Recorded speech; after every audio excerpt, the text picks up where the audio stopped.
Muito bem, sejam todos bem-vindos ao nosso estudo hoje, né, de sábado. Nós vamos começar, apesar de estar o nosso lar, tudo, que aproveitei só a máscara aí da apresentação para colocar alguns lembretes do que a gente vai estar falando sobre o capítulo 6º da segunda parte do livro 50 anos depois, de Emmanuel. Então, são três, acho que são isso, uma, duas, três.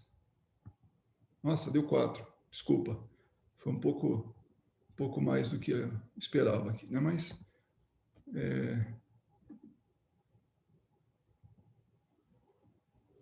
faltava agora, não consegui voltar, né? Muito bem, está aqui. Bom, se alguém quiser falar a respeito, né, do que leu, do que lembra, enfim, do livro 50 anos depois, senão a gente podemos até utilizar isso aí para, em conjunto, lembrando, falando do que acontece, né? Bom, 50 anos depois conta a história principalmente da Célia, né? Um espírito muito assim desapegado, né? Muito elevado, que reencarna para poder ajudar algumas pessoas, né? Uma em particular é um grande amor da vida dela, que é o Ciro, né? Então, mas também assim como em adição a isso, ela também consegue ajudar os pais, consegue ajudar avós, consegue ajudar muita gente. E num momento muito interessante, muito importante na vida assim, na humanidade, né? Porque foram alguns anos depois da vinda de Jesus. Então, o cristianismo ele era nascente, era aquele começo, né? Então, o título desse capítulo é No Horto de Célia. Bom, o horto pode ser tanto aquela plantação, né, coisa assim que se tira como na área da agricultura, né, mas algo não tão grande, né, como também pode ser um lugar onde há muita dor, muito tormento, né, que nem fala no Horto das Oliveiras, né, acabou sendo associado a isso, onde Jesus foi capturado e ali ele já padeceu algum sofrimento. Então, o horto, ao mesmo tempo, ele pode ser considerado da sua origem, né, que é um lugar de plantação, mas também como se fosse um sítio, um rancho, uma chácara, e também pode ser um lugar de muita dor. Então, ao longo desse capítulo, a gente vai perceber que, nesse caso, é algo bom, que é o lugar onde a Célia trabalhava, né? Produzia ali. E nós vamos entender por que isso aí. Se alguém quiser falar, por favor, fique à vontade, tá bom? Eu fiz a leitura, né? Como eu brinquei com a Kátia, eu fui até o fim aí, né, do capítulo, então deu para saber tudo. Não sei se era desse que ela estava falando ou era do nosso lar. Mas então, vocês se lembram que a Célia tomou não a forma, né, mas ela se travestiu de um homem para que pudesse pertencer a um mosteiro que uma pessoa que encontrou ela, né, que encontrou e enviou para lá e para que ela tivesse uma oportunidade, porque ela estava fugindo de todos os problemas, né, que estavam acontecendo com ela, que ela foi expulsa de casa e tudo, ela tem que achar um lugar para ela. E a vida foi encaminhando ela para esse lugar, porque de alguma maneira ela tinha que passar por esse lugar, tinha que ter uma experiência nesse lugar, que é nas imediações de Alexandria, né? Então aconteceu uma coisa lá, que ela foi envolvida numa trama onde a filha do estalajadeiro disse que ela, ou na verdade ele, né, que era o Marinho, como ela tomou esse nome, né, e vestia roupas de roupas de homem, então a filha desse dono dessa estalagem acusou ele de ter violentado ela, de ter engravidado ela, tudo, e no fim ela ficou com a criança e levou para um lugar que pertencia ao mosteiro, onde tinha uma casa, e ali ela começou a fazer a vida dela, né? E então, era ela ali começou a atender as pessoas. E lentamente a fama dela de muito, assim, muito amorosa, muito boa, correu ali nas imediações, né?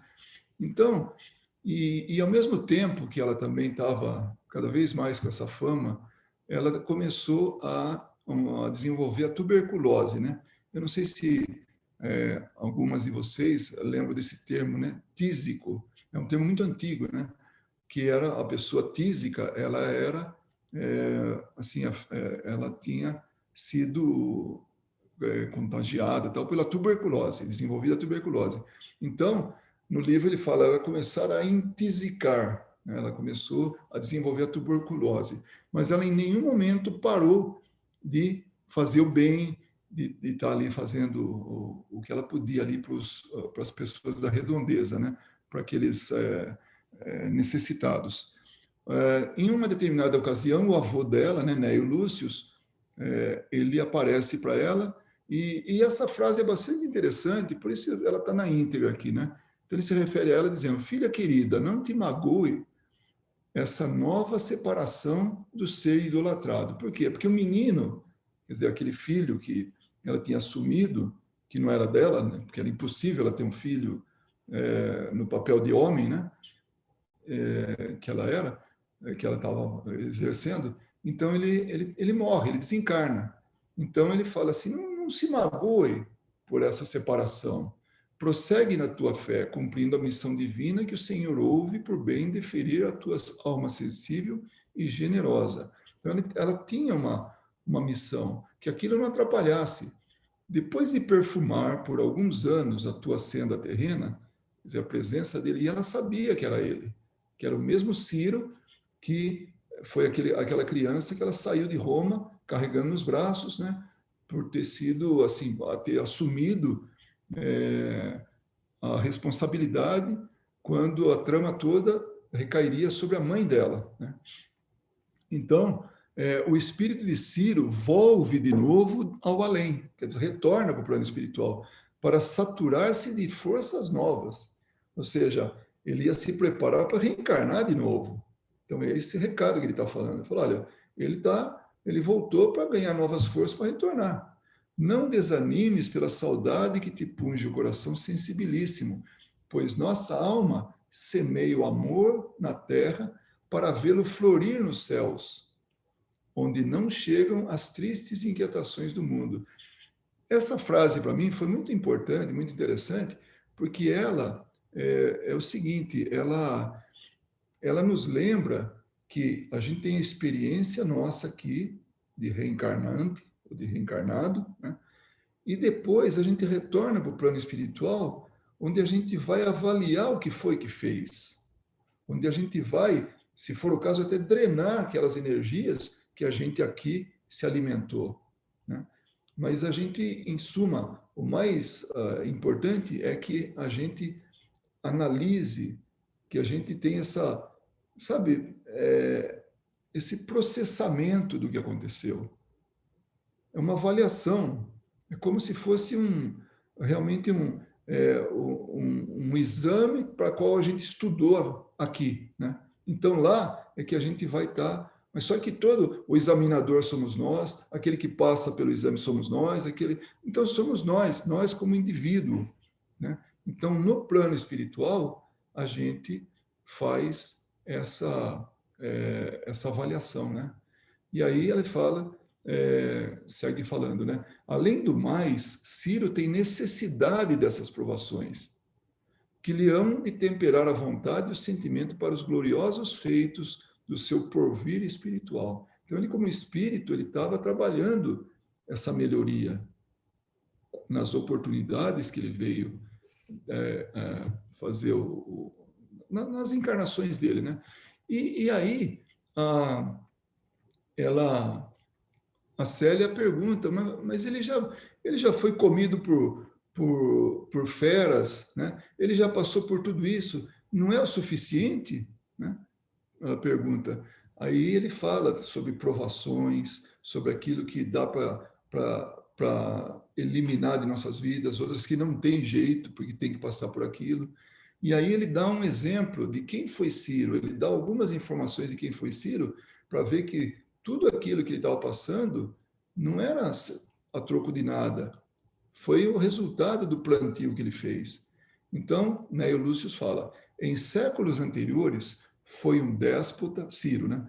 Foi um déspota cruel, exterminando esperanças e envenenando corações. Mergulhado depois na luta expiatória, renegou as dores santificantes e enveredou pela senda ignominiosa do suicídio. Então, olha só, ele teve uma vida onde exigiu muito dele. Era uma vida de expiação, mas ele não aceitou aquilo e se suicidou. É justo, pois, que agora aprecie os benefícios da luta e da vida, na dificuldade de os readquirir para a sua redenção espiritual, ansiosamente colimada. Então ele desejava isso, ansiosamente ele desejava isso. E cada existência curta, principalmente essas duas aí que ele teve, ele, ele tirou o máximo proveito, deu o máximo de valor para essa vida tão curta, né? As experiências fracassadas hão de valorizar o seu futuro de realizações e esforços nobilíssimos. E aí, ela consegue perceber que tinha mais espírito ali do lado. Ela percebeu um espírito calado, né? Não falava, porque ela é encarnada e o espírito do avô vem para ela, e ela nota a presença de mais um espírito. E aí ele fala: não te surpreendas nem te assustes. É a tua mãe, que hoje está no plano espiritual, que está aqui comigo, trazendo para o seu trazendo o coração bondoso e agradecido. Então, ela estava agradecida à filha, porque a filha teve uma atitude muito elevada quando assumiu aquilo tudo, porque livrou ela de muitas dores, muitos sofrimentos, porque a sociedade romana, como ficou bem patente com a Célia, né, o pai e a filha, ela não perdoava, não. E não precisa ir muito longe. Quantos casos a gente sabe, se não diretamente, por histórias de outros aí, de filhas, né, que são abandonadas porque engravidaram fora do casamento. Então, hoje, graças a Deus, nós temos uma outra visão disso aí. Então, hoje já está. Claro que tem muita coisa, de muita liberdade, né? Que pula até para a libertinagem. Mas, pelo menos isso, muitas famílias hoje já aceitam um filho fora do casamento, né? De uma filha. Então, mas ali a mãe poderia ter passado por maus pedaços, né? Aí passa mais um tempo, quem que aparece numa tarde onde se reuniam todo dia para fazer o evangelho, estudar o evangelho, ali com a Célia? O pai dela. Porque alguém lá, não sei se vocês lembram no capítulo anterior, alguém na reunião dos cristãos lá, falou, olha, tem uma pessoa lá em Alexandria, lá nas imediações, que tem uma palavra sempre de conforto, é o irmão Marinho e tal, e ele acabou indo lá. Então, vocês imaginem as voltas que o mundo dá, né? O pai dela aparece lá, com aspecto muito triste, cansado, abatido e também doente, né? Aí ele sentou ali para participar do evangelho e ele olhava para aquele senhor e falou, nossa, como ele me lembra a Célia, a minha filha. Se colocasse a roupa dela, dava a impressão que ia ver ela, né? Ele traria, assim, concretamente a visão dela. E aí ele percebeu como o Marinho falava do Evangelho com tamanha clareza, como jamais, porque ele que já era cristão, né? Já tinha se convertido ao cristianismo, ele nunca viu ninguém falar daquela maneira tão simples e clara. E ele chorou, né? Ali durante um tempo, durante as explorações, até que ele vai e se aproxima de Marinho, né? Então, pediu para conversar com ele e já estava ficando tarde. Marinho fala: por que não fica aqui? Dorme aqui, né? Descansa. Porque ela percebeu que era ele, percebeu que era o pai que foi lá, né? E ele aceitou, né? E Marinho acolheu ele, alimentou, deu remédios para ele, né? Daquilo que ela conhecia ali, né? Da natureza, deu os remédios. E aí o vídeo Lúcio se vê na situação de conforto e confiança de contar para ela o que foi ah, todo, toda a caminhada dele até chegar ali, né? Que quando expulsou a filha de casa, tudo que aconteceu, depois descobriu que a filha não tinha culpa nenhuma, e enfim, e ele não se achava assim digno de perdão pelo que ele cometeu. Aí, através disso, ele chegou no cristianismo, né? Também, e ambos choram, né? E Elvídio Lúcius, né, o pai, pede conselhos para o Marinho, que era a filha, sem que ele soubesse, né, naturalmente. E aí, naquele momento, ela não tinha muito o que falar, de repente ela teve uma inspiração de recomendar muita confiança em Jesus e que um dia ele reencontraria a filha, certamente, mas ele é, que ele estendesse esses laços fraternos e laços de família, né, através dos necessitados. Porque ela falou: olha, eu sei que em Roma tem muito necessitado, então ali você pode usar da caridade, você pode levar conforto, alimento para muita gente. Né? E, e aí tem e quando o pai pergunta: mas isso eu vou conseguir, né? Como é que eu vou poder fazer isso?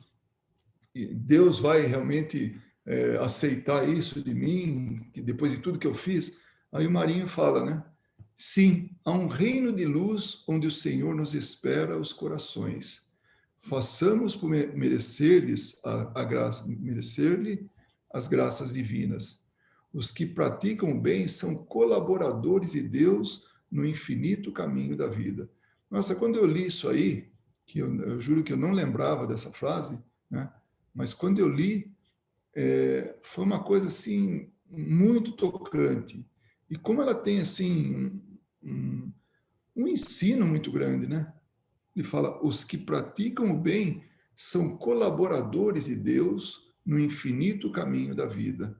Ou seja, não para. Esse caminho da vida é algo assim que nós estamos imersos nisso aí e não vamos sair jamais, não importa qual seja a nossa condição espiritual, de aprendiz, né? Bastante atrasados, bastante imperfeitos, ou então um espírito já bem avançado no que diz respeito ao progresso, à evolução moral.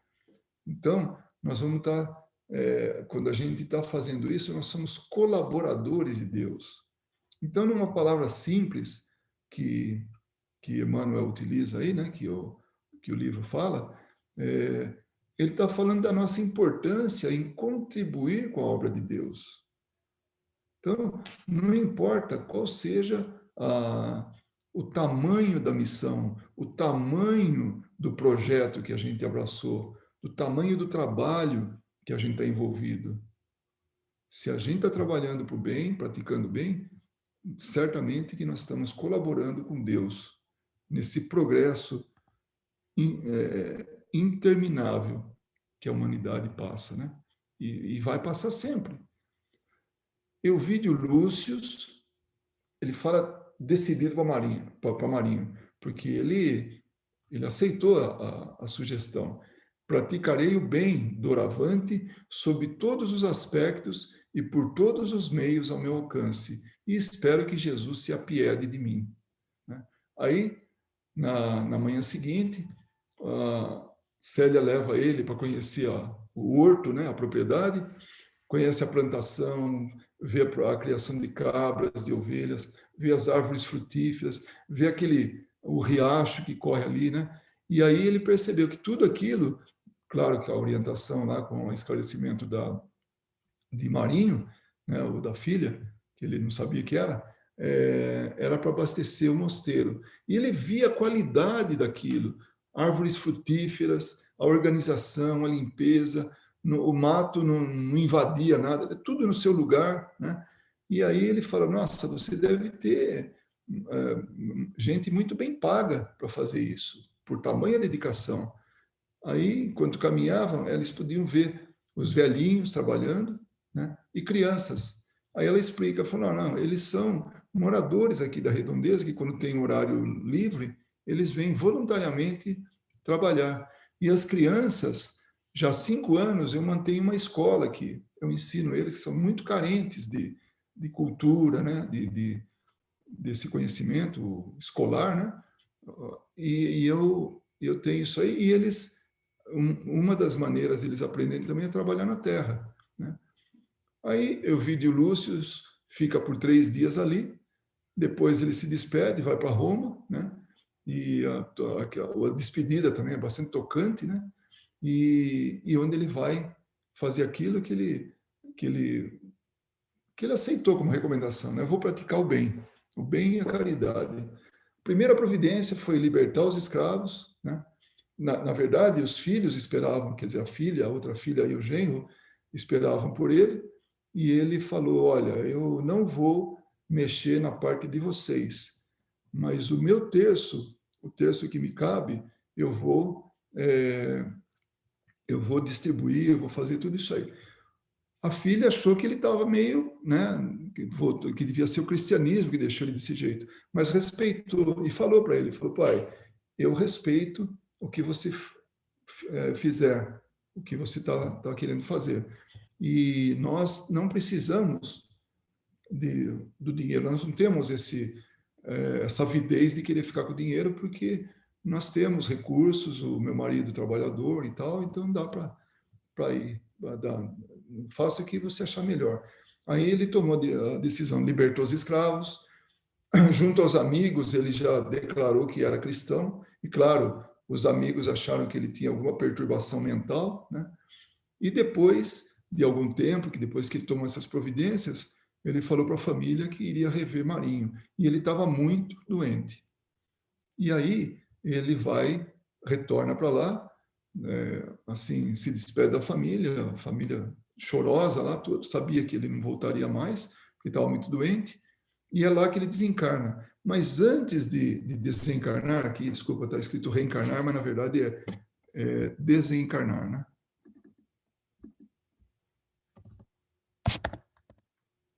Melhorou, né? Então, antes de desencarnar, a Célia, ele estava na cama assim, ela fala: espera um momento, porque eu tenho uma surpresa para você. Então ela vai lá, põe a roupa que ela saiu da casa dela, uma túnica, que foi, porque ela só levou a túnica, e uma joia, uma pérola, que na verdade que ela tinha recebido do pai uns dias antes dela ser expulsa de casa, né? E ela põe aquela pérola também. Solta o cabelo, faz penteia da melhor maneira possível e se apresenta ao pai, que não consegue nem falar nada. Teve uma surpresa muito grande. E ali eles têm o último encontro, né? E aí então ele desencarna, né? Mas aí também ela vai passando mais alguns dias, ela também desencarna, né? Mas sempre rodeada de todos aqueles que amam ela, né? Que ela fez o benefício ali na região, e incluindo até o, o chefe do mosteiro lá, né? O guia do mosteiro, ele também tem a sensibilidade tocada lá, ele fica bastante emocionado, né? E no plano espiritual, ela percebe um grupo muito, muito grande de espíritos que estão ali, né? Esperando por ela. Então tá o Ciro, tá o pai dele, tá o avô, a mãe, enfim, todos que ela conheceu ali, né? Então é isso aí que era o... Foi isso que vocês leram ou não?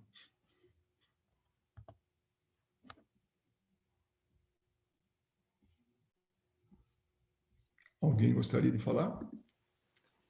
Não, foi o que eu estava relembrando o livro, né? Porque eu não li esse capítulo. Estava relembrando enquanto você estava falando.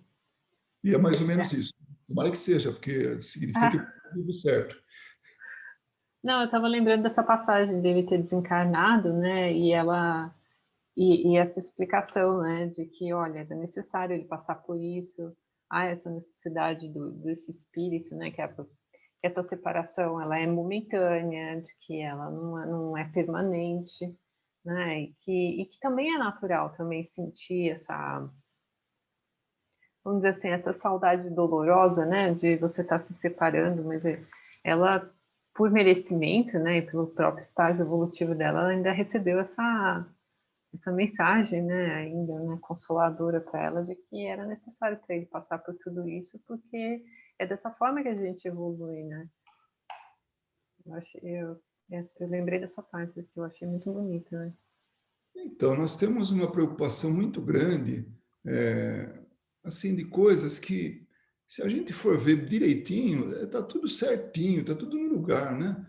Essas separações, esses reencontros, essa assistência espiritual. Se a gente tiver um pouquinho, sabe, de percepção, ou pelo menos de abertura para dar margem a entender, a perceber, a aceitar isso, nossa, fica tudo muito mais fácil. Recentemente desencarnou uma, a mãe da minha cunhada. Eles são evangélicos, né? Olha, ela está assim, está fazendo 2 semanas. Ela está inconsolável. E a mãe tem 80, tinha, né, 82 anos, acho, né? Então, era uma idade que se espera, a gente, né, é o ciclo, assim, é o caminho natural, né? Ninguém quer se separar, mas também a gente sabe que não pode querer que alguém fique para semente, né, junto do lado da gente, não fica. E, e aí, quando eu lembro que eu tenho ao meu favor uma doutrina, não ao meu favor, para o meu esclarecimento, uma doutrina que, nossa, que me abre tanto a mente, por mais que eu sofra, por mais que me doa, eu sei que, sabe, o que está doendo é a saudade, o que vai doer é a saudade, mas eu sei que foi para um outro compartimento de uma casa, né? Então não é uma coisa assim que para sempre. Então, é isso que é dolorido, né? De não ter essa percepção de que nós vamos nos encontrar, nós vamos nos reencontrar. André Luiz, no capítulo que a gente vai tá vendo, né? Nesses 2 capítulos, fala exatamente disso.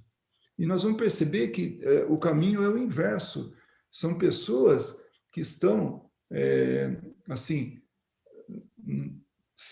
tem um sentimento de perda, mas assim, porque vai reencarnar, né? Mas sabe mas sabe que é temporário, porque ali é um grupo onde eles estão buscando o conhecimento, né, o preparo, tudo, porque é isso, a colônia é para isso, é para reencarnar, é para resgatar quem está sofrendo, quem está lá, quem precisa ser resgatado, né, e preparar para reencarnar. Basicamente é isso, é assim que eu entendo as colônias espirituais, né, a Mas exemplo. você Mas você vê que no último slide que você colocou, né, o conselho que o Elvídio Lúcio, né, dá ao Marinho, né, Elvídio Lúcio diz decidido ao Marinho, praticarei o bem, desculpa, ao contrário, né, praticarei o bem doravante. Esse era o conselho que os espíritos, né, muitas vezes os filhos davam nas cartas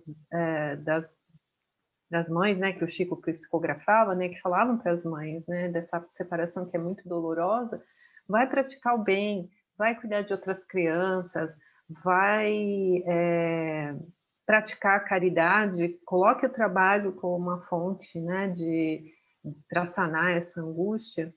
O trabalho ele é uma cura para a gente, né? Porque nós somos seres ativos, nós somos seres racionais. Então, a partir do momento que a gente trabalha, a dor fica em segundo plano, não é?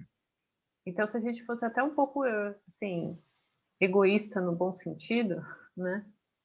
A gente fincaria nossas ações na caridade, na prática do bem, né? No trabalho.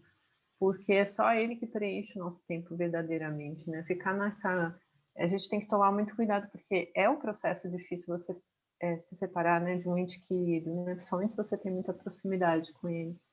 Então a gente tem que tomar cuidado nessa hora de ir lá, que foi o mesmo conselho que deram para a Célia, né? Vai lá e continua a sua caminhada, né? Porque o reencontro ele vai acontecer. Só que ele não vai acontecer da forma como a gente imagina, às vezes, ou que a gente idealiza. Então é importante que a gente trabalhe, porque daí a dor vai diminuindo, né? Vai É como se diluindo. fosse um consolo, né?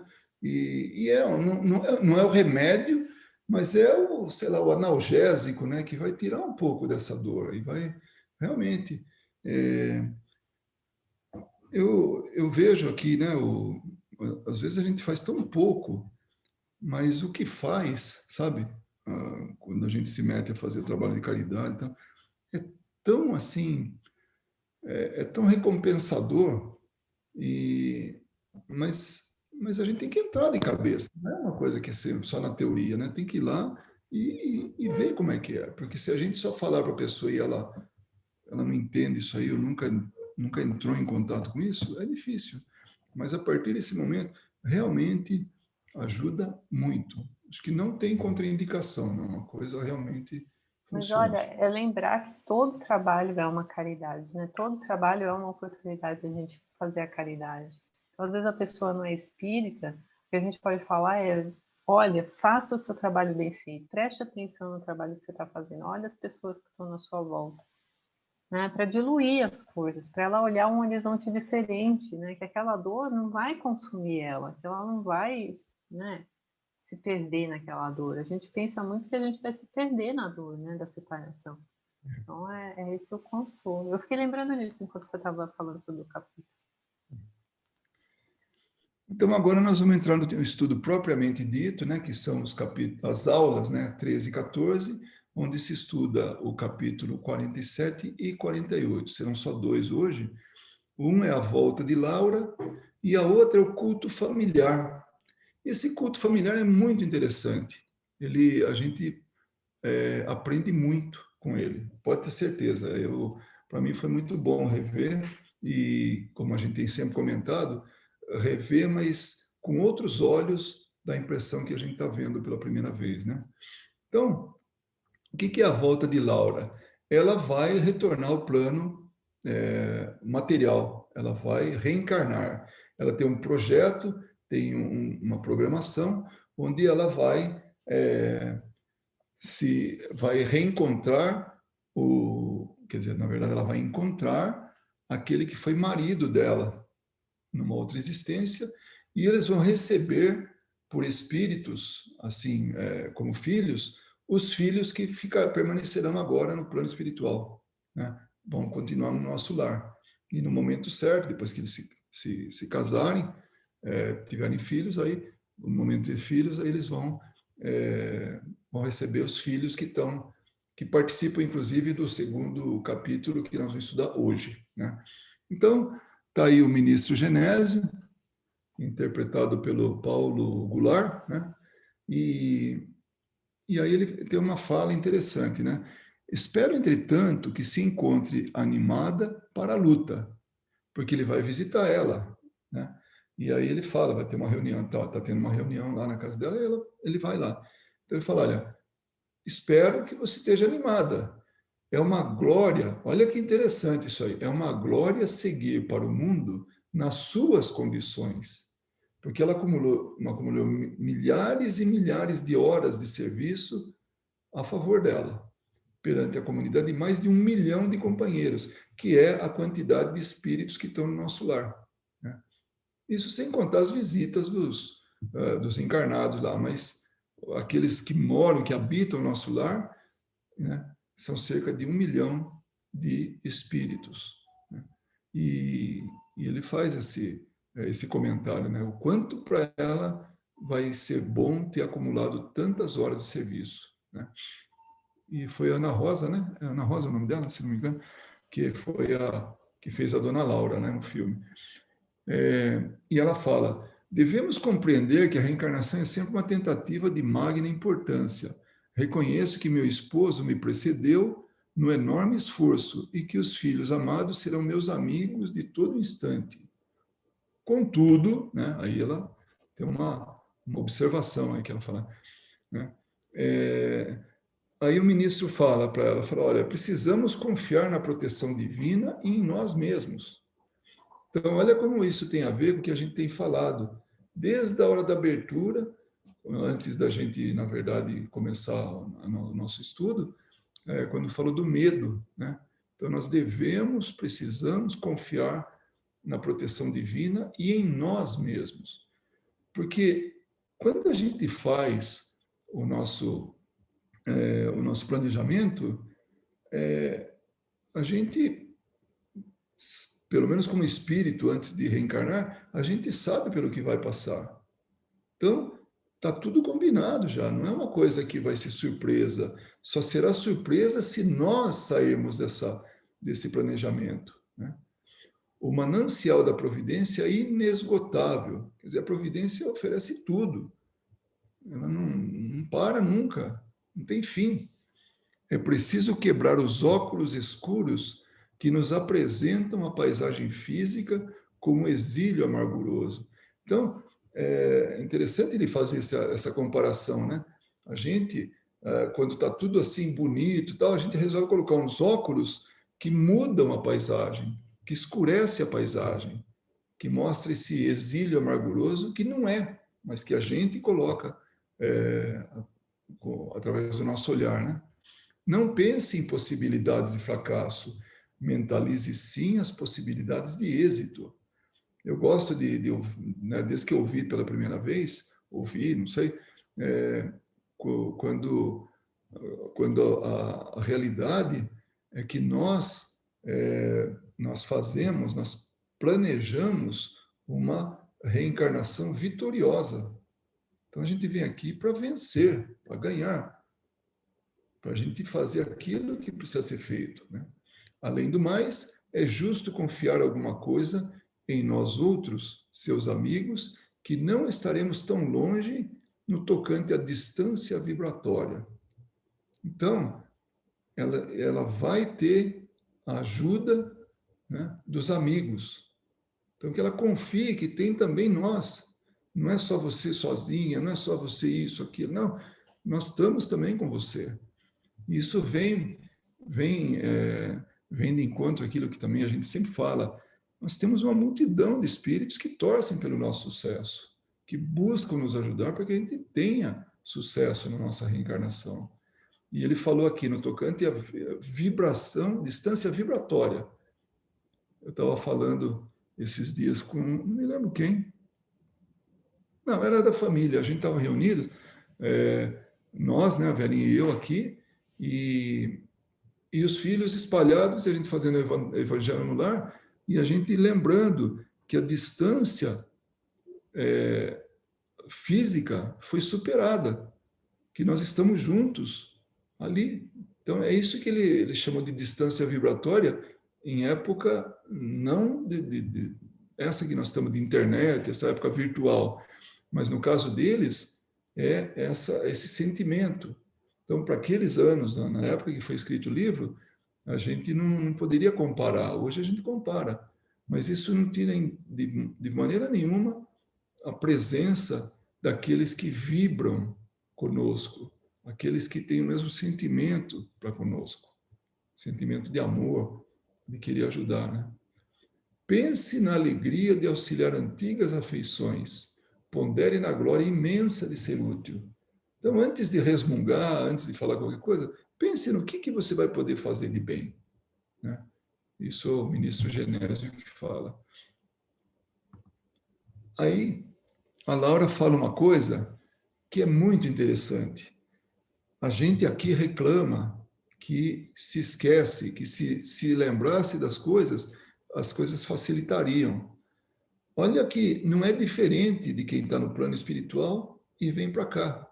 Ela tem consciência disso. Então ela fala: tenho solicitado o socorro espiritual de todos os companheiros, a fim de manter-me vigilante nas lições aqui recebidas. Então, o nosso lar é um preparo, é um local onde ela se prepara para reencarnar. aquilo que a gente falou. Essa colônia, as colônias espirituais são para que a gente possa fazer essa análise, se preparar e tudo, para depois reencarnar. É um dos motivos pelo qual elas existem, né?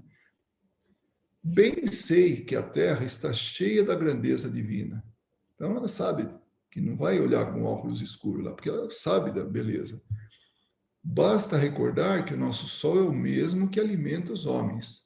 Agora que vem a parte mais importante.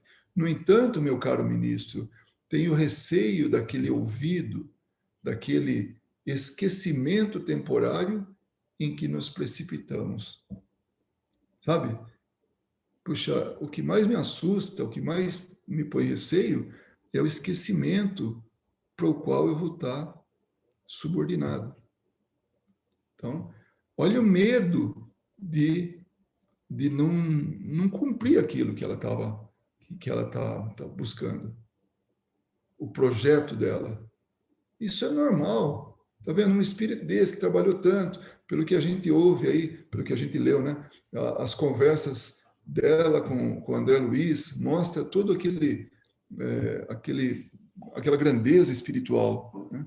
E mesmo assim ela tem o receio, porque ela vai passar pelo esquecimento. Então, quando a gente chega aqui, a gente esquece, né? Aí o que vai prevalecer são os nossos valores e o esforço que a gente vai fazer de ter esses valores agrandados para que a gente possa abafar, para que a gente possa neutralizar aqueles sentimentos menos dignos, né? Tudo que não são valores, né? Ao contrário. Tudo bem? Posso seguir? Sim. Algum comentário? Pode ficar à vontade, tá? A gente para quantas vezes for necessário aí para a gente. Mas só um comentário assim muito rápido. É de uma grandeza, né? Esse livro. Quanto ensinamento, quanta coisa a gente tem aprendido através dele. Então aí mais 2 capítulos, além desse, né, de hoje, encerramos o livro. E fica sempre o convite para que a gente leia o livro na íntegra, ou ouça, se é um audiolivro, né? Para que possa perceber realmente a grandeza, né? Porque aqui nós estamos fazendo, sabe, tirando uns excertos aí, né, do livro. Uhum. É muito lindo mesmo. Eu já não me lembrava de muitas dessas coisas, porque eu li o livro há muitos e muitos anos atrás. Então, reler agora tem sido... Reler não, né, que eu estou ouvindo dessa vez, tem sido ótimo. Tem sido assim, uau, impressionante. Que bom. Como tinha ensinamento que a gente já tinha esquecido que estava nesse livro. Eu já tinha esquecido. Muito E bom. aí, a Laura, a senhora Laura, ela fala ainda, dando sequência àquilo que ela falou sobre o esquecimento, né? Então, ela se compara a uma enferma, né? Que se curou de numerosas feridas. Em verdade, as úlceras não tem mais, não incomoda mais ela, mas conserva cicatrizes. Então, é aquela lembrança que está ali, que um dia teve um machucado, teve uma úlcera, da ferida, né? Bastaria um leve arranhão para voltar à enfermidade. Ela faz a comparação, né? Que aí entra também aquilo que a gente falou do rio, né? Aquele rio caudaloso e tal, e a gente, na braçada, assim, vencendo o rio, subindo, né? Correnteza acima, mas que de vez em quando está sujeito a voltar atrás, né? Então, e aí é o que ela fala, né? De um arranhão na ferida, na cicatriz, pode voltar à enfermidade. Aliás, vários livros de André Luiz, ele tem citações desse tipo, de espíritos que estão há muito tempo no plano espiritual e têm receio de reencarnar, né? Porque podem passar por alguma dificuldade, né? Medo do sofrimento, né? Medo do Medo do sofrimento. sofrimento, e quando está assim, numa posição como ela, medo de arrumar débitos, né? Porque o sofrimento Pois é. é dolorido, mas e se conseguir uns débitos para a próxima encarnação, né? Aí fica mais complicado ainda, né? Como é que fica, né? Aí o ministro fala para ela, fala, olha, nós vamos te ajudar a trabalhar muito mais no bem dos outros que na satisfação de si mesma. Porque o grande perigo ainda e sempre é a demora nas tentações complexas do egoísmo. Isso realmente pode... Olha, é só a gente fazer uma análise rapidinha, né? Que a gente vai ver momentos, vai lembrar de momentos que a gente, apesar de todo o conhecimento, vai ter aquela pontinha de egoísmo que desponta, sabe? Que ele sobe assim na superfície, né? Porque é a condição que nós estamos ainda. Eu faço a brincadeira, né? Que eu falo que houve engano, né? Que eu estou nesse planeta, mas não era para eu estar aqui, era para eu estar num planeta superior. Se enganaram, né? Eu quero fazer não é possível, né? Então, porque a gente não se acha, né? Assim, a gente se acha bem, digamos assim, acima da média, vai, para não falar outra coisa. Então, e é interessante que quando as pessoas não conhecem a doutrina espírita, mas já ouviram falar alguma coisa, sabe aquela história de escuta o galo cantar, mas não sabe nem da direção que vem, né, o canto. De onde vem. Assim são as pessoas que tentam explicar ou tentam refutar por uma frase, por um conhecimento muito superficial, né, que tiveram. E então não se acham. Não é possível. Eu não sou isso que, né, para passar tudo isso, não é possível. Então, é melhor que pense assim, né, do que queira saber o que foi, realmente, tirar a prova, que né? Aconteceu. Muito bem, olha que campo bonito, né, de rosas. E aí o ministro Genésio fala, não dê tamanho, seguindo, né, o diálogo dele lá com ela, não dê tamanha importância às influências das zonas inferiores. Seria armar o inimigo para que nos torturasse. O campo das ideias é igualmente campo de luta. Então, aquele pensamento, sabe, como a gente tem que estar realmente vigilante, porque se a gente se deixa envolver por um pensamento de dor, de tristeza, de vingança, de seja lá o que for, que não seja nobre, que não seja útil, que não seja do bem, aí a gente está, como ele falou, né, armando o inimigo. E esse inimigo não é outro senão aquele que a gente carrega dentro da gente. Né? O orgulho, né? O egoísmo, e todos os que vêm depois disso. Né? Bom, aqui agora nós estamos ainda no capítulo 47, né? E em Genésio, acho que ele termina aqui dizendo: toda luz que acendermos de fato na terra, lá ficará para sempre, porque a ventania das paixões humanas jamais apagará uma só das luzes de Deus. Sabe que essa frase me lembra muito diálogos com espíritos que falam que Jesus foi um covarde, foi um fracassado, que se deixou crucificar. Né?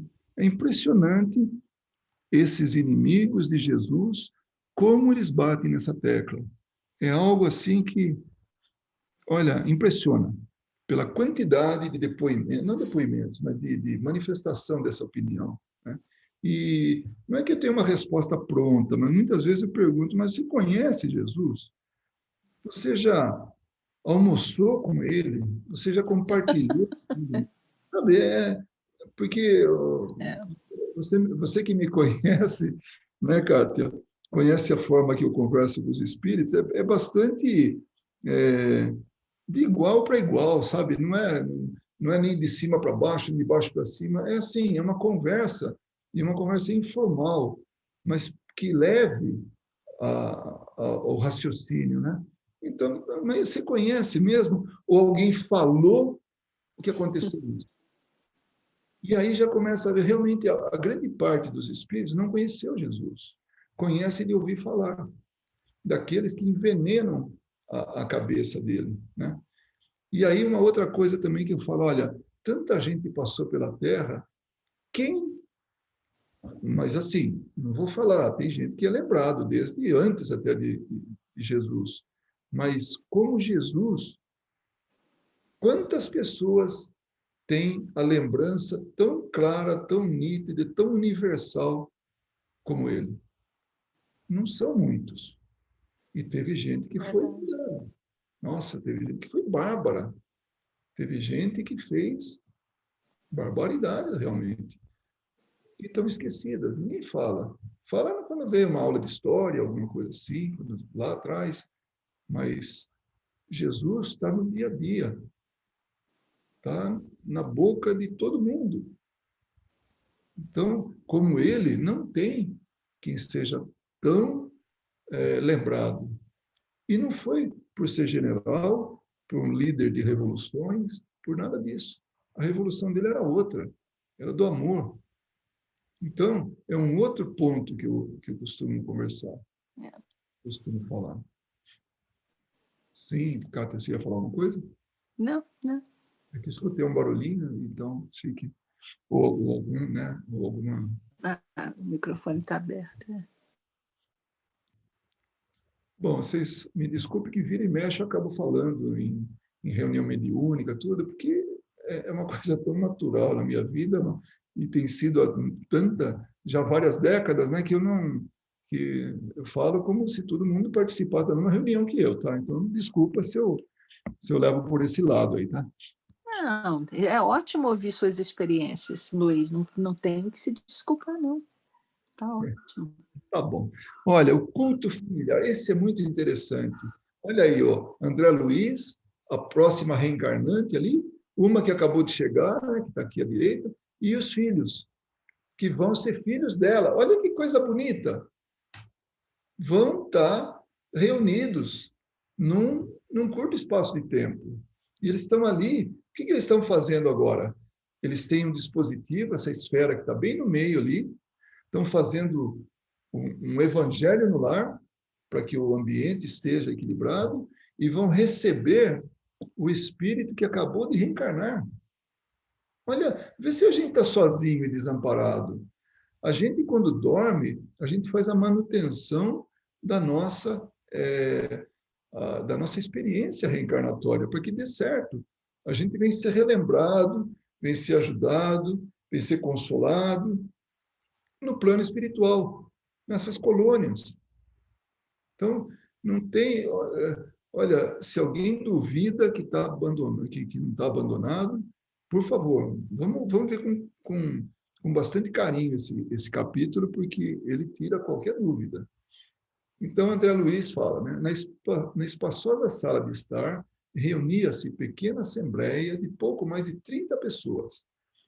Por quê? Porque, além da família, tinha outras pessoas que queriam, assim, como que homenagear, sabe, dar o voto de, sabe, daquele de, olha, eu estou com você, né?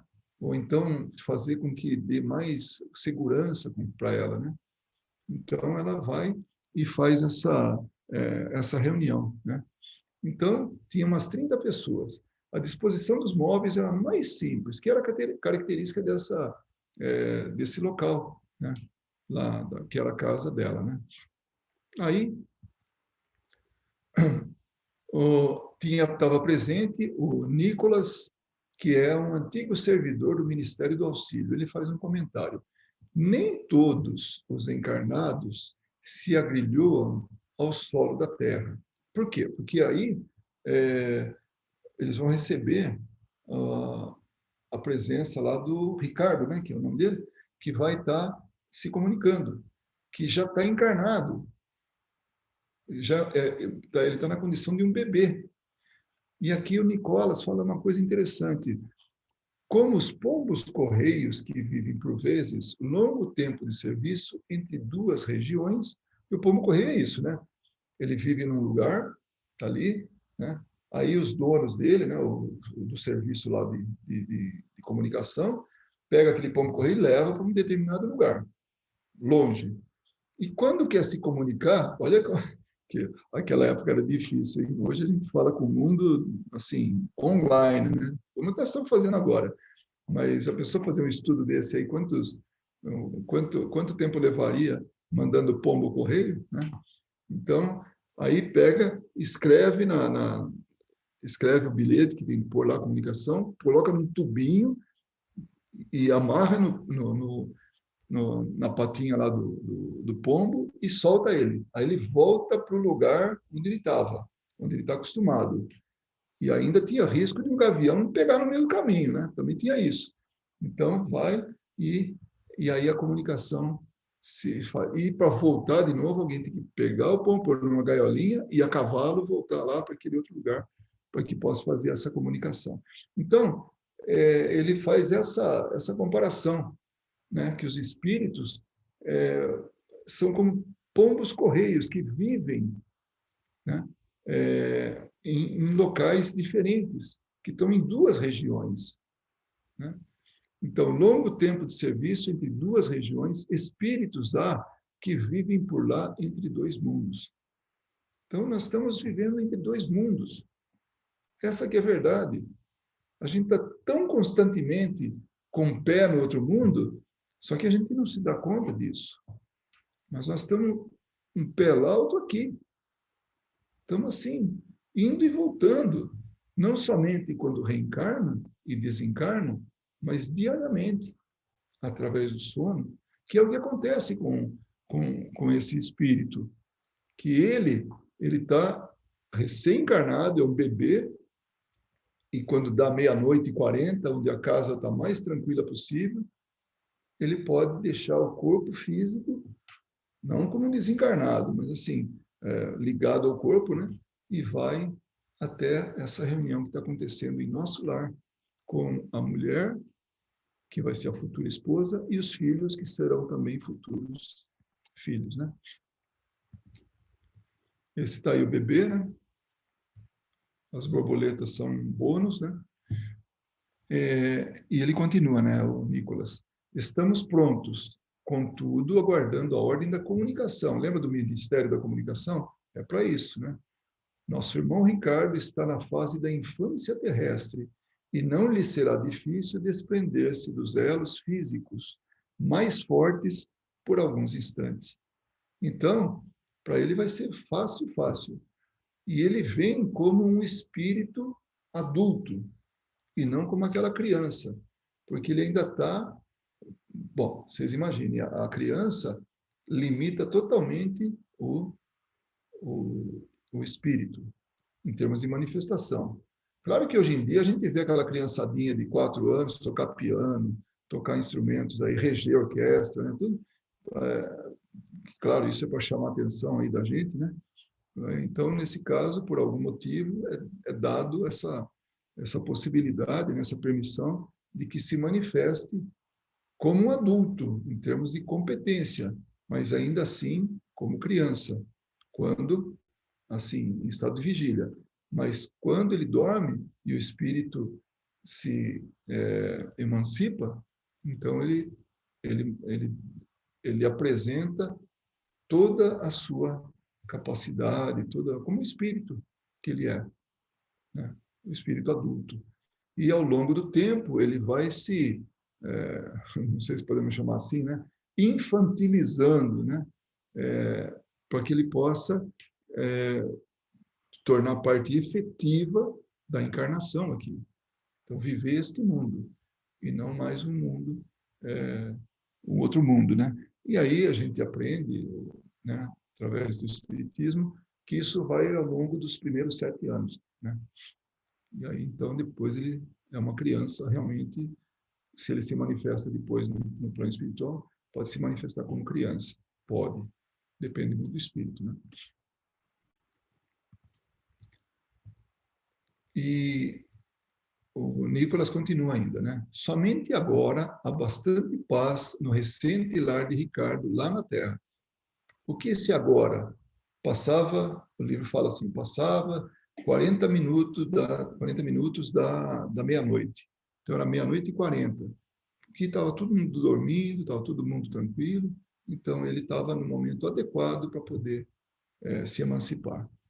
Naturalmente, a casa descansa, os pais dormem e ele, em nova fase de espírito reencarnado, não permanece inteiramente junto ao berço. Fez-se grande quietude e Clarencio disse comovedora e singela prece. Então, tudo isso para preparar o ambiente. Quando a gente faz o Evangelho no lar, a gente faz uma prece. Quando faz um estudo, faz uma prece. Vai fazer um trabalho mediúnico, faz uma prece. Tudo isso para que a harmonia seja suficiente, a harmonia necessária, né, aconteça. Lísia e as irmãs cantavam maravilhosa canção composta por eles mesmos. Então, eles, os filhos, cantam, né, executam uma canção e cantam, executam instrumentos e cantam. E André Luiz fala, olha, eu não saberia dizer, não saberia reproduzir a beleza daquela letra para os encarnados. Então ele arrisca, ele fala, olha, é mais ou menos assim. E aí tem a música ali, tem a letra da música, né, que começa assim, né, falando do pai querido, porque era para o pai, né, que iria se manifestar ali. Enquanto a noite traz a bênção do repouso, recebe, pai carinhoso, nosso afeto e devoção. Enquanto as estrelas cantam, na luz que as empalidece, vem unir a nossa prece à voz do teu coração. E tem mais, segue mais com vários outros estrofes, mas era para receber o pai deles, né? Que já tinha sido pai e que vai ser novamente. Então, olha que interessante, como nós temos a possibilidade de nos reunir com quem a gente ama, muitas e muitas vezes. Aí é um caso desses. Aí não está dizendo se foi na última encarnação anterior, se foi numa última, numa penúltima, numa antepenúltima, não importa. O que importa é que eles vão estar unidos novamente. Então, que ninguém que ninguém perca a esperança, ou perca de vista, ou a certeza, perca a certeza, porque nós vamos estar juntos de novo. Até mesmo pessoas que não são da mesma família, amigos, porque tem amigos que são assim muito mais ligados às pessoas, né, entre si, do que da própria família. Mas por quê? Consanguínea, né? Oi? Do que a própria família consanguínea. Exatamente. É a família espiritual, né? Exatamente. Mas por quê? Porque já tiveram experiência juntos, como família, como ligação consanguínea. Então, isso é importante. A gente estava quando foi? Quinta-feira, anteontem, nós fizemos uma reunião, foi uma live, né? Uma pessoa de Sorocaba, Margarida Rigato, a Verinha e eu éramos os convidados. E o Tavares, que é uma pessoa assim fantástica em termos assim ele busca, sabe, com todas as forças manter uma rádio, né? A Estação da Luz é o nome da rádio. Vocês podem até encontrar aí gravações na internet, tem muitas. Ele tem uma agenda lotada, cheia, né? E ele vai buscando as pessoas e tal. E aí a gente estava falando a respeito. Bom, o título era assim: Amigos segundo Jesus, porque Jesus colocava que o título de amigo é o título mais elevado que se pode dar a alguém, né? E ele se refere aos discípulos como amigos em determinado momento, em determinada passagem. Logo depois daquela ceia, né, onde ele vai ser que ele fala que ele vai ser traído, né, tudo. A última ceia. E aí ele a gente, teve uma pergunta assim, mas por que às vezes alguém de fora da família é mais unido a alguém do que aquele que está na família, do que qualquer um de outro da família, né? A resposta é justamente essa, porque talvez o que se desenvolveu naquele grupo familiar ainda não é o que foi desenvolvido num grupo familiar do passado. E que aquele amigo que hoje não faz parte da família já fez e tem assim, uma ligação muito forte com aquele grupo, com aquela pessoa, aquelas pessoas, né? Então, aparentemente, de forma, não é. É que nós somos tão materializados ainda, né? A gente não se desvencilhou da matéria, que a gente... o que a gente faz? Até nisso, a gente é material, assim. Tem esse lado forte da matéria, né? É sangue do meu sangue. Como é que pode isso? Não tem como manter o sangue, porque, de repente, quando o corpo já não tem uso nenhum, ele volta para a natureza. E o sangue vai junto também, né? Então, alguém ia falar alguma coisa? Acho que eu estou escutando coisa, né? Mas, Deve então, ser algum espírito, Luiz. deve ser. Deve ser. Então, vocês percebem como a gente ainda tem um apego muito grande a tudo que é material? Até nisso. Nos mínimos exemplos a gente tem isso. Quando, na verdade, somos espíritos, sabe? E estamos aqui numa experiência que cedo ou tarde acaba. E a gente volta para o plano espiritual e volta junto daqueles que a gente ama, né? Então, é esse cuidado que a gente tem que ter, de não querer realmente misturar, não poder misturar as coisas, né?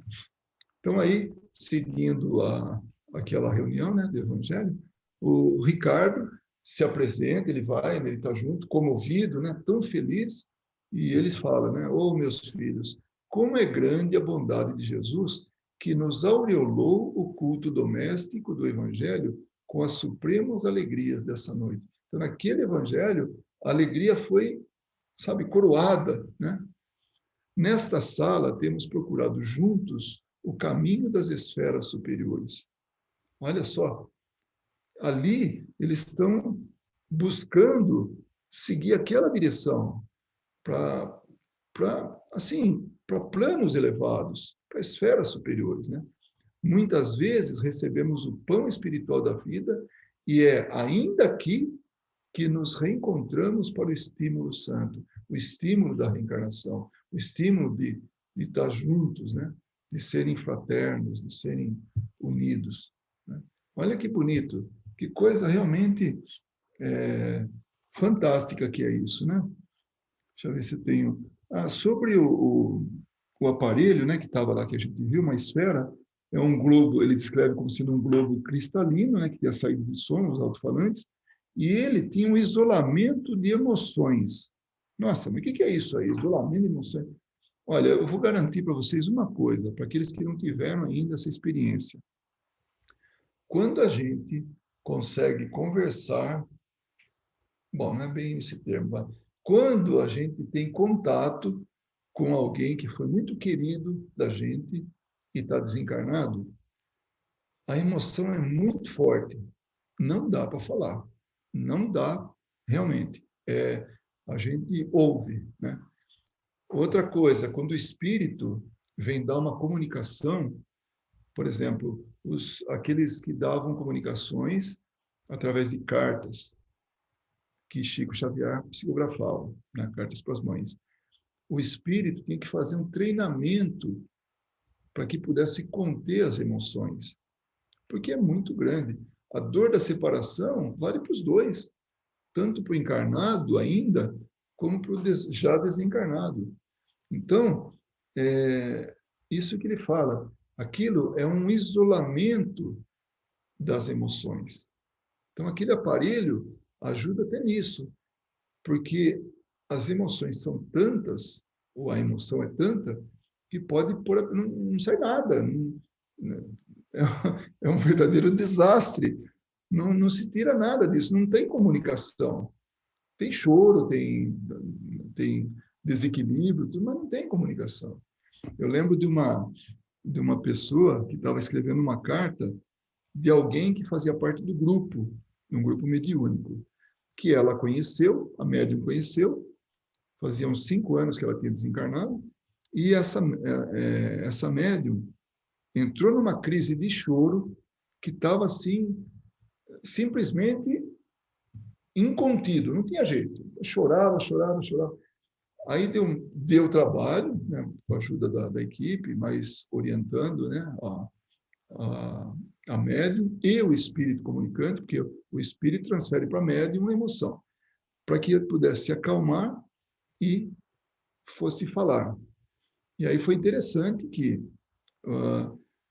a médium falou, olha, ela quer saber se ela escreve ou se ela fala para dar o recado. Eu falei, eu não quero esse compromisso, não pensei comigo. Ela escreve, porque aí ela põe toda a emoção dela, ela põe toda a informação que precisa.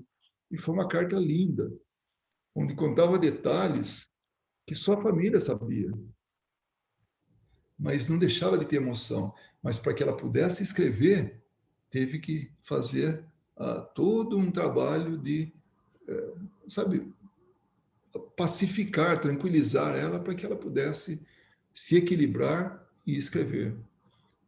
Isso porque a pessoa que era parente dela não estava na reunião naquele dia. E acho até que foi até bom que ela não tivesse, porque aí a coisa ia para o brejo, mesmo, né? A vaca ia para o brejo, porque seria muita emoção. Depois a médium falou, olha, eu não conheci ela direito, mas eu não contive emoção, não teve como. Eu fui apresentada a ela e vi mais uma outra vez, mas eu não conseguia conter emoção. Foi difícil reequilibrar, foi difícil tranquilizar. Eu percebi o esforço, né, de todo mundo e o seu de tranquilizar. Tá bom. Ô, Luiz, Oi. posso falar? Claro Uma que vez aconteceu comigo, o Igor foi até evangelizado no Bezerro de Menezes, aqui no Rio. uhum. Eu frequentava, e aí uma vez eu marquei, não me lembro se foi uma conversa com o médium. Meu pai tinha morrido há pouco tempo e eu tinha uma ligação com meu pai, assim, absurda. Até hoje, é uma coisa assim, muito. Aí eu sei que eu estava lá, de repente, foi a coisa mais impressionante. Eu sentia, nitidamente, eu estava de olho fechado, sentia aquela energia atrás de mim, um calorão, mais um calorão, como se tivesse alguém por trás de mim me abraçando assim. Eu na frente, eu sentia aqueles, como se fosse nitidamente alguém fazendo assim, Luiz, mas eu chorava tanto. E aí o médico falava assim, Cristiane, deixa aí. Eu falei, não, eu não queria sair dali, eu não queria abrir o olho para aquilo não acabar. Entendeu? Mas olha, foi uma coisa assim, se eu tinha alguma dúvida, acabou ali, porque foi uma quentura, foi nitidamente isso, é como se estivesse por trás de mim fazendo assim. E aí eu chorava, e aí o médico falava assim, Cristiane, deixa. Eu falei, não, abre o olho, Cristiane. Eu não queria. Porque eu estava, sabe, aquele aconchego. E eu não tenho dúvida que ela falou, era o seu pai que veio aqui. Mas, olha, impressionante. Parecia que eu estava fervendo, sabe? E eu não queria, por mim, eu não saía dali nunca, porque ela ficou, Cristiane, volta, Cristiane, abre. Eu queria ir embora junto. É interessante como a gente associa a emoção com alguma energia, né? E o calor é uma grande, sabe, não é algo que queima, sente o calor. É muito forte. É algo assim. E eu lembro de ter acontecido isso algumas vezes com a Kátia. Ela fez esse comentário. Estou certo, Kátia? Então, é isso aí. E eu tive Sim, agora. para mim era novidade também, quando eu senti pela primeira vez. É assim mesmo, Cristiane, é um calor muito forte, mas é um calor assim gostoso, sabe? Eu não queria voltar. É um calor, não queria voltar. É um calor de embalo, né? Aquela pessoa te abraçando, abalando, é um calor reconfortante, é uma coisa tão boa, tão boa. Eu recentemente, não faz muito tempo, não. Agora, porque eu já tive a oportunidade de ter, assim, comunicação do meu pai, né? A primeira foi aos 23 anos depois que ele desencarnou. Então, já faz bastante tempo isso aí, né? Eu tinha 15 anos, né? Então, vocês imaginam. E aí eu estava num trabalho mediúnico, um dos últimos, né? Que a gente estava, e eu estava, no que eu me tranquilizei, estava ali, de repente me veio uma emoção tão forte, lágrimas, assim, uma coisa gostosa. Falei, tem alguém perto aqui que é muito querido. E na hora veio assim o sentimento que era meu pai, né? E aí ele conversa, ele fala, mas ele já não falava para mim, ele falava veio falar o que tinha que falar para o grupo, né? Então, e até, né, uma outra vez, já tinha sido alertado que ele já não me via mais como filho, ele via mais como irmão, como amigo. Eu fiquei assim impressionado porque é esse sentimento que a gente desenvolve à medida que a gente progride. A gente começa a ver aqueles a quem a gente ama como alguém, sim, da família, um amor fraterno, mas não é da relação que teve numa existência, mas sim como amigo, como irmão. Então, isso é uma coisa assim fantástica. E realmente a emoção. E aí não tem jeito, não. Enquanto ele falava, eu chorava, né? Aí É. depois veio alguém que falou assim: Você viu quem estava aí, né? Eu falei: Eu faço ideia, né? Eu falei: É ele mesmo, seu pai que estava aí. Então, são. Não tem. É como você falou, Cristiane, não dá para duvidar. Chega um momento que. Não, é muito óbvio, né? Você sabe que uma coisa interessante aconteceu comigo ontem também. Sabe essa que você falou que você não podia ver, mas você podia sentir, né? Então, ontem eu estava assim, vendo televisão e, ao mesmo tempo, assistindo a um vídeo no meu celular. Eu faço muito isso. Quando a televisão dá comercial, eu estou aqui assistindo outra coisa que me interessa mais, depois eu paro, vejo a televisão de novo, eu fico assim. E aí, de repente, entrou um vídeo de 2 dançarinos alemães. E eles eles estavam falando com seus fãs, e, claro, falando em alemão. Eu não falo alemão, né? Mas a minha família, os meus antepassados, são alemães. Infelizmente, eu não falo alemão, mas, de alguma forma, sabe, o ritmo da língua, o soar da língua, não sei, aquilo me atingiu de uma forma tão forte que eu comecei a chorar. E não, quase que não sabia, né? Ué, por que eu estou chorando? Não sei nem o que eles estão falando. O som da voz, da língua, não sei, me remeteu a um outro lugar, sabe? A um outro tempo. Aquele ritmo, aquele som da língua me era familiar, embora eu não conseguisse entender uma palavra. Olha, mas isso durou mais ou menos uns 10 minutos, depois eu me acalmei, né? E eu fiquei pensando nisso depois, falei, mas o que aconteceu aqui agora? Eu estava vendo um vídeo, de repente essas pessoas começam a falar em alemão e eu não entendia nada, a emoção foi tão forte que as lágrimas escorreram, né, face abaixo. Então, é aquilo que você falou, às vezes você não sabe o que é, mas você sente que é alguma pessoa, alguma coisa familiar, é uma sensação familiar a você, né? E foi o que aconteceu comigo ontem, de madrugada. Isso era de madrugada, já era mais de meia-noite, eu tinha perdido o sono, estava vendo televisão. E isso me aconteceu. Enfim, queria só relatar isso para ilustrar o que vocês também falaram, né? Que você não vê, mas você sente uma coisa tão forte que você sabe que é algo a mais. Tem alguma coisa a mais acontecendo e a gente não sabe colocar o dedo, né? E dizer, olha, é isso, né?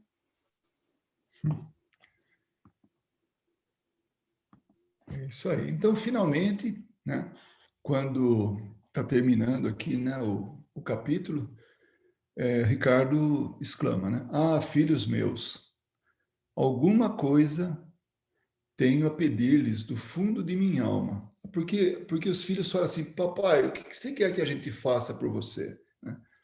Então, ele fala que ele não precisa de mais nada, porque o que ele tem, além da crença, além de tudo, né? Ele está tendo a oportunidade de estar ali reforçando o retorno, sabendo, tendo a certeza que vai, porque a mãe vai aceitar os filhos, né? Porque se de repente a mãe fala, não quero filhos, pronto, já, já complicou tudo ali, né? Mas não, ela vai aceitar os filhos, estão ali reforçando o compromisso, e vai para que tenham essa reencarnação aí vencedora, né? E aí, quando os filhos perguntam, ele fala assim: Ah, filhos meus, alguma coisa tenho a pedir-lhes do fundo de minha alma. Roguem ao Senhor para que eu nunca disponha de facilidades na terra, a fim de que a luz da gratidão e do entendimento permaneça viva em meu espírito. Ele não quer, por exemplo, a riqueza, o bem-estar exagerado, ou as facilidades, porque pode pôr em risco aquilo que ele tem já determinado para ele, né? E aí depois termina, né? Ele retorna tudo e, e aí quem que fala para ele lá é o Clarencio, né? O Clarencio fala, olha, eu vou, fala para André Luiz, eu vou acompanhar a dona Laura até a Terra. Você não gostaria também de acompanhar? Nossa, aí ele fica, né, fecha esse capítulo fecha com chave de ouro para ele, né? Ele fica todo entusiasmado porque ele vai justamente ter a oportunidade de rever a família dele. Porque indo para a Terra ele tem essa possibilidade, né? E é o que vai acontecer. Mas isso fica no próximo capítulo, tá bom? Os 2 últimos capítulos aí.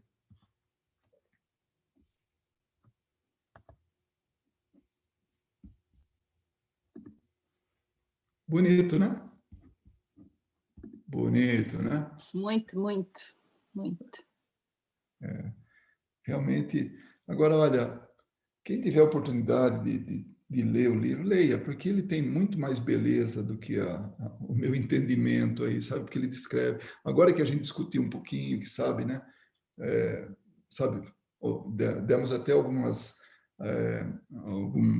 fizemos comentários paralelos, então fica um pouco mais enriquecido assim quando a gente lê.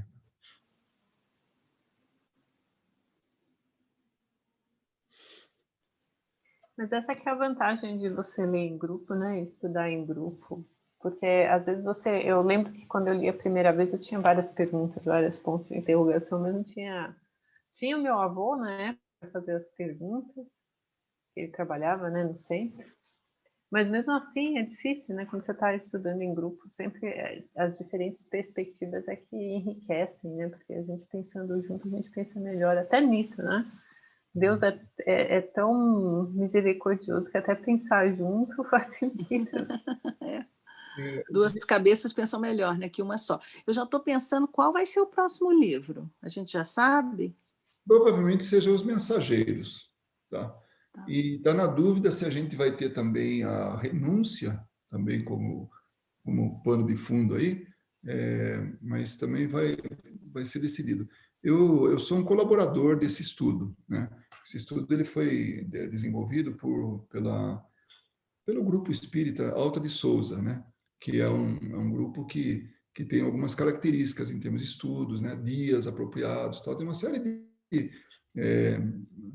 não vou dizer que é regras, mas uma conduta, né? De como é que estuda. E tem muitas, por exemplo, as transparências que vocês viram, né? Os slides dessa apresentação, ele já está pronto. Então vai lá buscar no site dele e aí já aparece. Então eu dou uma mexida, né? Eu não consigo ficar assim. Eu acrescento alguma coisa, tiro outra, tal. E Assim, qual é o site? Qual é o site onde eles têm isso, Luiz, para a gente poder ver também? Eles eu têm mando livros?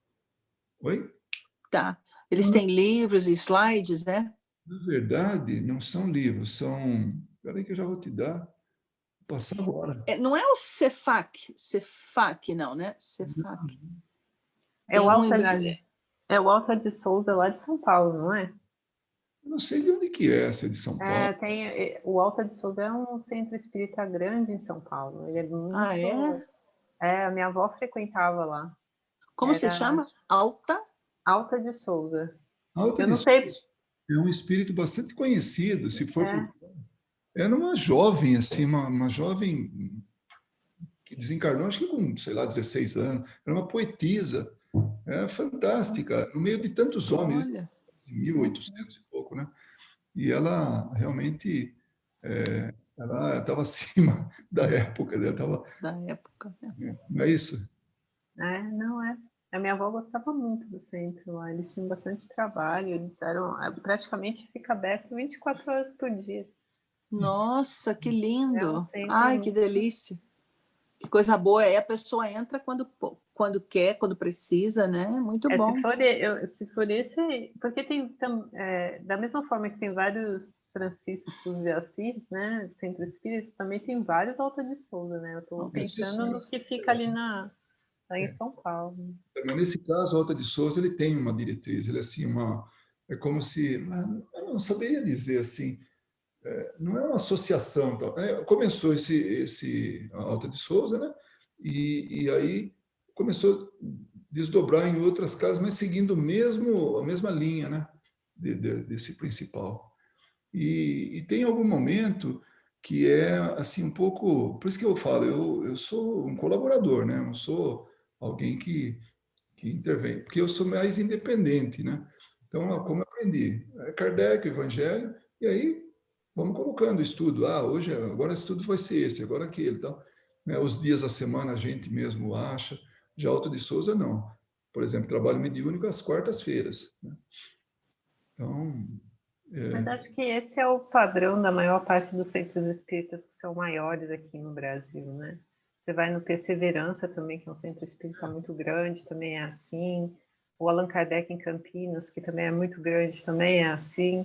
Porque é muita gente, né, que procura o centro. Pois é, pois é. A mesma coisa no Rio de Janeiro, tem o Frei Luiz, tem oh,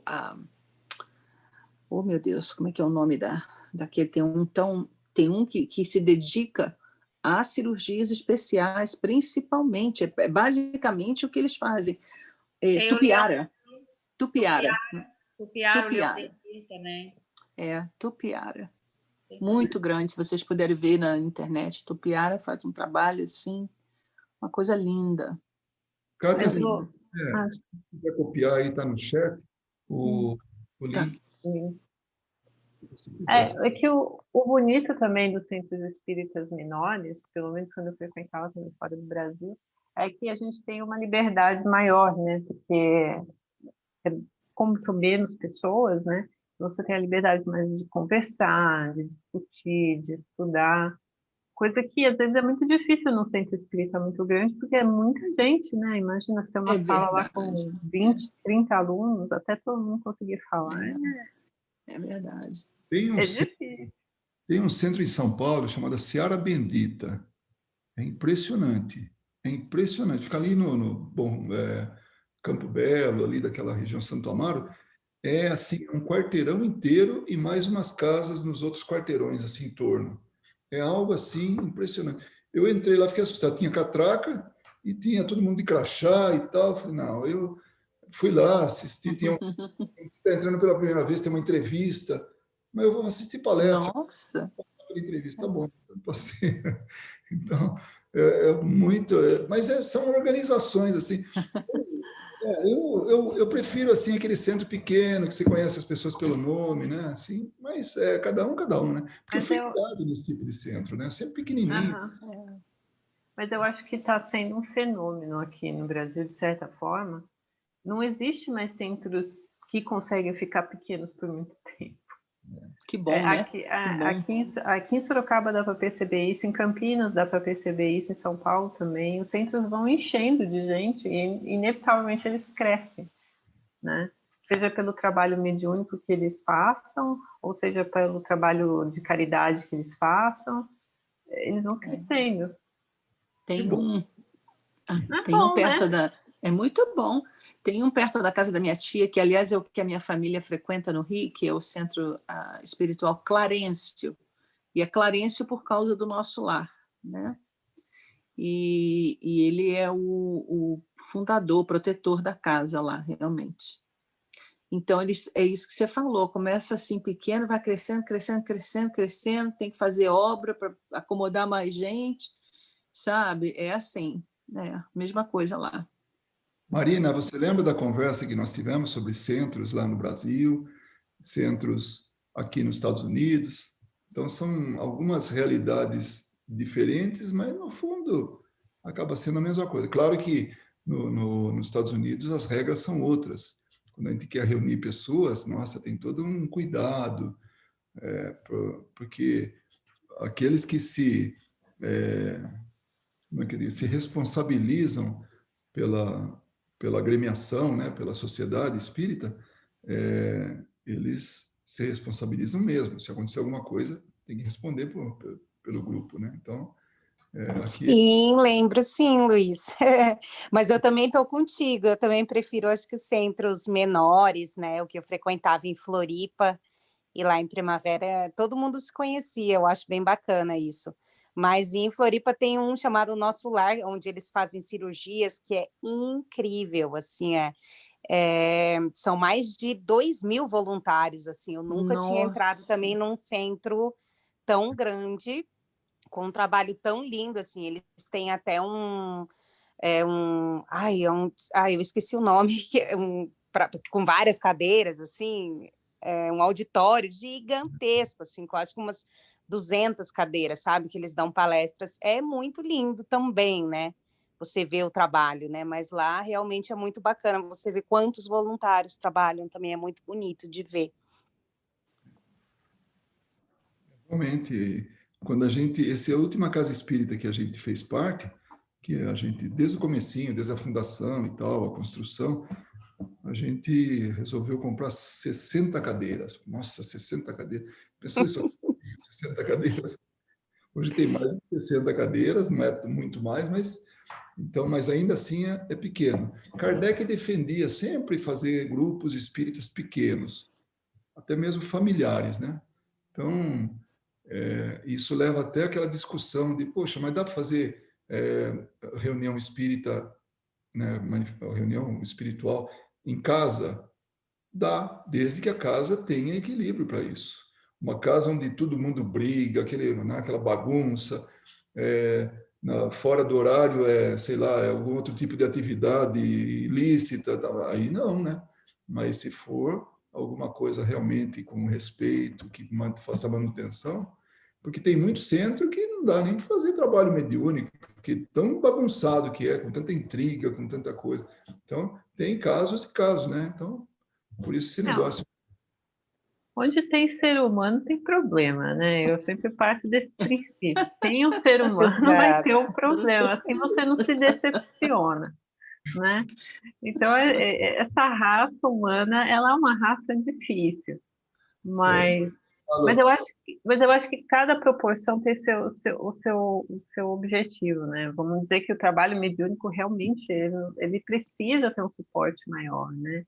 Principalmente quando você está falando de aplicar passe todo dia, todas essas coisas, você tem que ter passista, né? Um centro pequeno muitas vezes não tem passista suficiente.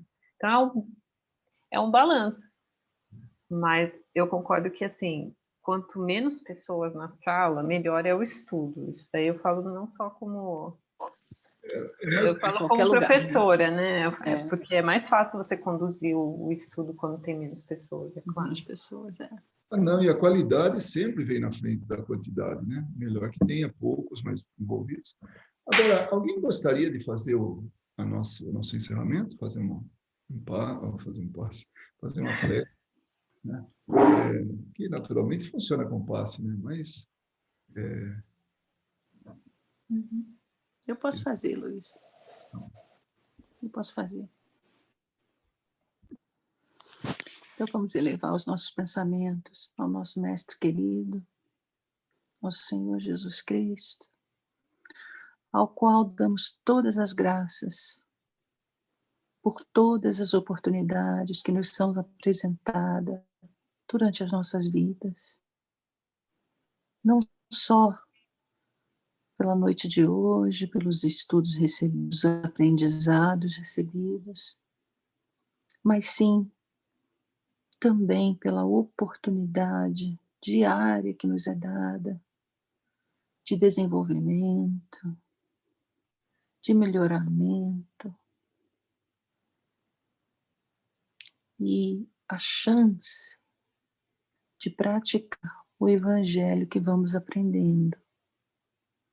Que possamos, Senhor Mestre querido, identificar todas essas oportunidades de pôr em prática, né, ensinando.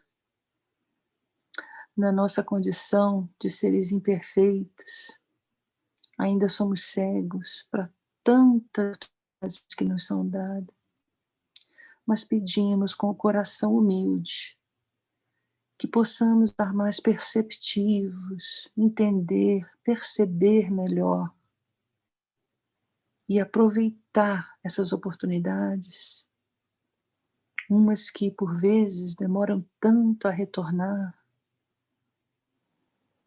que possamos aproveitar o dia de hoje para perdoar, para fazermos as pazes com aqueles que chamamos de inimigos. O inimigo de hoje é o amigo de amanhã. Se os dois corações se enternecerem, entrarão então em entendimento e um laço de amor se formará. Pois sabemos, entendemos que o amor é mais forte que todo outro sentimento contrário a essa vibração. Que a nossa semana, Senhor, seja abençoada, que a paz, que a tua paz se estenda a todos aqui presentes, encarnados e desencarnados, assim como a todos os amores daqueles aqui presentes. E pedimos ainda humildemente pela paz na terra, para que os homens se deixem tocar no coração pelo teu amor, para que haja mais paz, mais entendimento entre os povos, mais amor e doçura nas comunicações entre os seres, para que o ódio, a inveja, a vingança, sejam todos esses sentimentos inferiores abafados por um eterno sentimento de gratidão e amor. E com o coração enternecido, então que pedimos pela cura dos nossos entes queridos, pela cura das nossas enfermidades físicas e morais. E que a nossa semana, a que se inicia, seja abençoada com a tua luz e a tua paz. Que assim seja. Que assim seja. Graças a Deus. Um excelente final de semana para vocês. Tá bom? Para vocês também. Também. Obrigada. Tchau, boa Boa noite. noite. Fiquem com Boa noite. Deus. Tchau. Vocês também. Tchau, tchau.